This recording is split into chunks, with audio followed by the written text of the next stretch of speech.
What's the word, YouTube? Anthony Romero, the boys, y'all know Titus, getting down with it. Now what we're here to talk about is the Harquebus science and other stuff, muzzleloader info, but for now, Harquebus science. But don't forget to like, subscribe, share, hit that notification bell. Stuff is coming out. We got a 4-bore, a year and a half, but a 4-bore on the way. We got a new 10-gauge, 10-bore from Mr. Jack Gardner at Tennessee Valley Muzzleloader Manufacturing. You gotta get with them. Those guys are the best. I love them. Sarah, Jack, they're good people. The new apprentice, he's good. I tell you, what I bring in the meat with, my Tennessee Valley muzzleloader right here, TVM, I call her Jessie, 20-gauge smooth bore. That's right, you heard about it, you know about it. It's killed turkey, deer, grouse, rabbit, jackrabbit, anything that's under the Colorado sun. If I got a tag, I got it on the wall or in the freezer. And that's that. But we're here to talk about the Harquebus. Now what the Harquebus is, what we're referencing that, we're going to go back into the 14th century. Harquebus is different. Now we're going back into the 14th century when the guns were, handguns were a thing. They had arquebuses. You go a little bit, 15th century. Some argue that the musket was a concept. It was a concept. They were talking about it on paper in the Iberian Peninsula where it originated, as it's a Portuguese word. Musket, which translated over, went to musket in the English. You got musket down in the Hungarian side, but musket is an Iberian invention. And with that being an Iberian invention, my 23andMe says I got that Iberian influence, so that's where I'm coming from with this. But at the same time, you got book reference for this. So citing Guns, Germs, and Steel, we'll just skip on over, it references to Japan's acquirement of firearms, which is in the year AD of 1543. 2 Portuguese adventurers armed with harquebuses, primitive guns, arrived on a Chinese cargo ship. I'm not going to go too far into it. I'm just citing some references. You want to go, you go into the Museum of Madrid. You could see a musket that's similar to this, but it's a harquebus or arquebus, and it's a matchlock. It's lit. This is sold at Military Heritage, and it is a 17th century arquebus, but arquebuses never had long barrels, nor did they have such a big bore.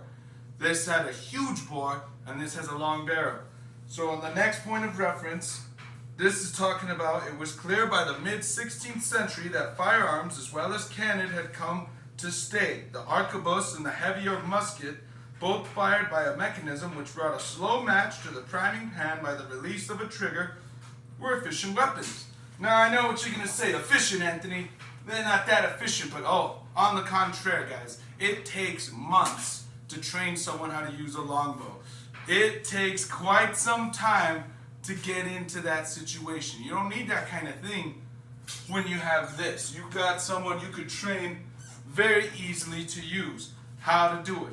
You get the match, you light the match, you put it on the serpentine, you aim at the target, you open the pan, you let it go, boom.